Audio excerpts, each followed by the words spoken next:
Proses penyucian manusia bagi umat Hindu khususnya di Bali sudah dilakukan sejak janin masih berada di dalam kandungan. Siklus upacara ini lazim dikenal dengan tradisi Magedong-gedongan atau Garbe Wadana. Profesor Dr. Ide Bagus Gedeyuda Triguna MS mengatakan, Magedong-gedongan berasal dari gedong atau goa garba. Goa dimaknai sebagai pintu yang ada dalam tubuh manusia dan garba adalah perut. Artinya pintu yang berada di perut sang ibu. Dalam dunia kedokteran, janin usia 7 bulan dalam kandungan sudah bisa mendengar.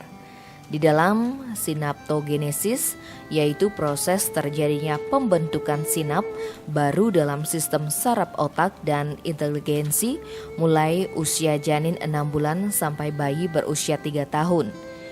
Meskipun terjadi sepanjang umur orang yang sehat, ledakan pembentukan sinaps terjadi selama pembentukan otak awal yang dikenal sebagai exuberant synaptogenesis.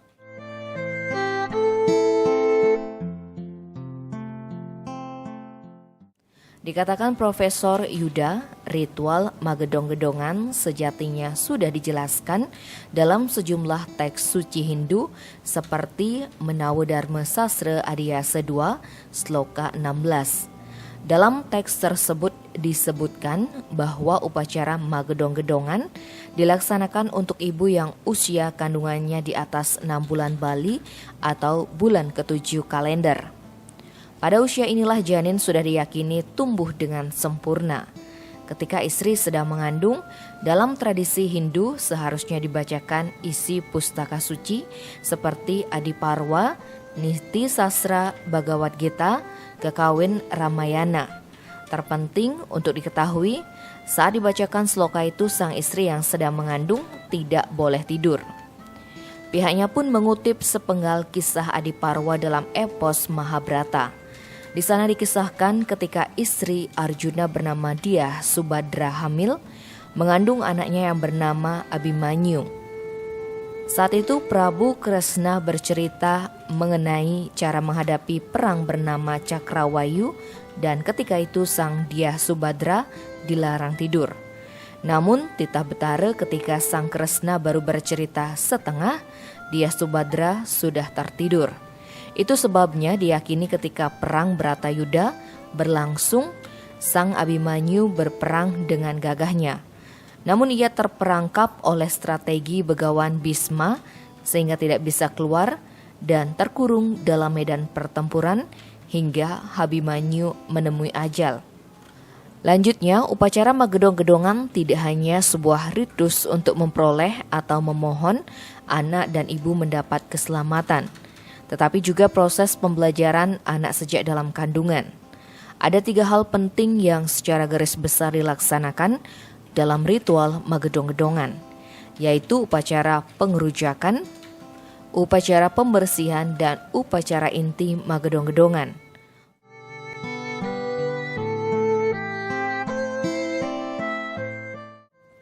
Pertama, upacara pengerujakan, sarananya dibuat dari buah delima, gula batu, bungkak kelapa gading, madu asepan, cendana, temu-temuan dan buah-buahan lainnya.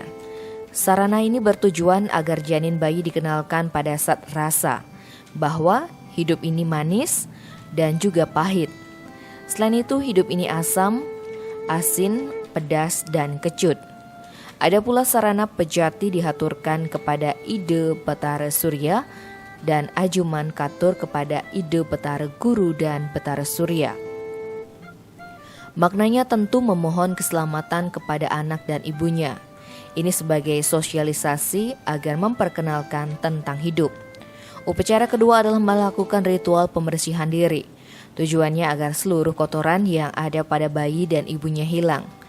Pembersihan disimbolkan dengan membuang kain dan pakaian yang melekat pada saat dilaksanakan upacara ini. Selanjutnya, upacara yang ketiga adalah inti dari upacara Magedong-gedongan. Sarana upakaranya disesuaikan dengan kemampuan, baik tingkat tanista, madya hingga utama. Tujuannya agar janin dan ibunya diberikan kesehatan serta bersih dari pengaruh negatif.